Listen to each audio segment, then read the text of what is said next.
Hey everyone, this is Shri. Welcome back to Shree's Smart Squad. Are you ready to level up your fraction game? Today, we're tackling the big leagues. Mixed fraction subtraction. Don't worry, it's not scary. It's just like solving a puzzle. Let's dive in. In our last video, we have learned how to add and subtract mixed fractions by using method 1. Today, we will look at method 2. Are you ready to think sharp and learn smart? Let's go. Today, we will be solving mixed fraction subtraction using method 2. If you haven't watched the method 1 video, please go and check it out. I will give you the link in the description below. Let's look at method 2 for solving mixed fraction subtraction. Step 1. Separate whole numbers and subtract them. Step 2. Separate the fractions and subtract them. Step 3. Join them back together for the grand total. Let's see how we can do this by working on 2 examples. Example 1. 3 3/4 minus 2 1/4. Example 2. 4 1/2 minus 1/3. Step 1 is to separate the whole numbers and subtract them. From example 1, we have to subtract the whole numbers 3 and 2, which gives us the result as 1. From example 2, we have to subtract 4 and 0, because in the second fraction, we don't have any whole number. So 4 minus 0 is 4. Now step 1 is finished. Let's move on to step 2, which is we need to separate the fractions and subtract them. We have 3/4 and 1/4 from example 1, and we have 1/2 and 1/3 from example 2. In example 1, since the denominator is 4 is the same, we can simply subtract the numerators 3 and 1, which gives us a new numerator as 2. So our result is 2/4. But we can simplify this to 1/2 by dividing both the numerator and the denominator by 2.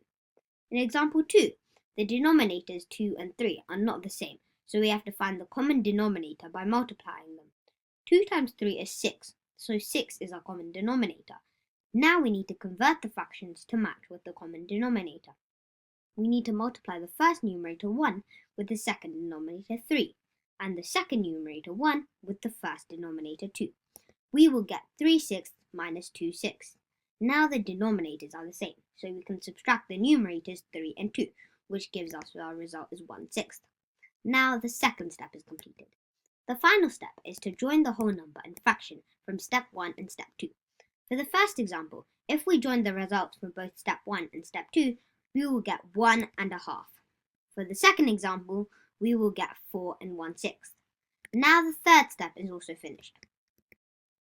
If you remember, in our method 1 video, I have mentioned about method 2, and I said it was a bit tricky for subtractions.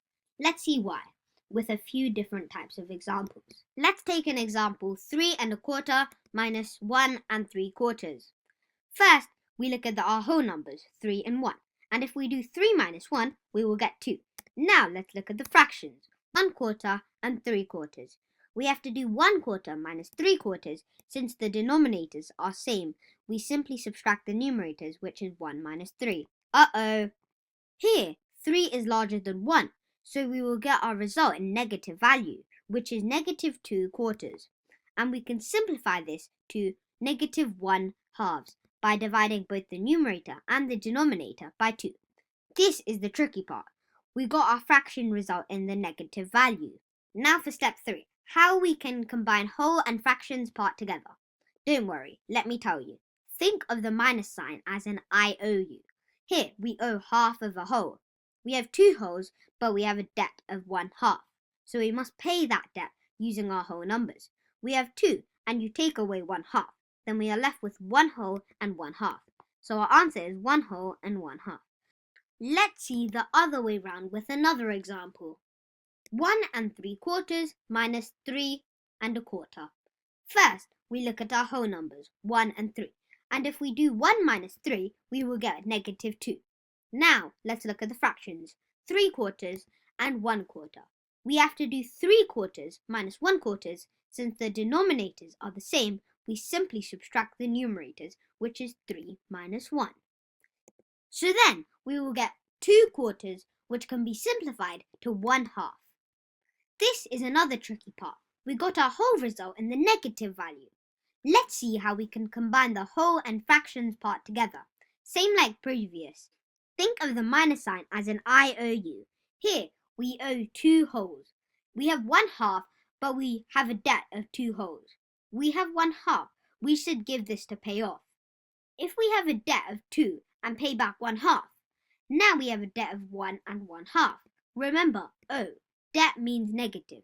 So our final answer is negative 1 whole and 1/2. Let's see the last example. 1 and 1/4 minus 3 and 3/4. First, we look at our whole numbers, 1 and 3. And if we do 1 minus 3, we will get negative 2. Now, let's look at the fractions, 1/4 and 3/4. We have to do 1/4 minus 3/4. Since the denominators are the same, we simply subtract the numerators, which is 1 minus 3.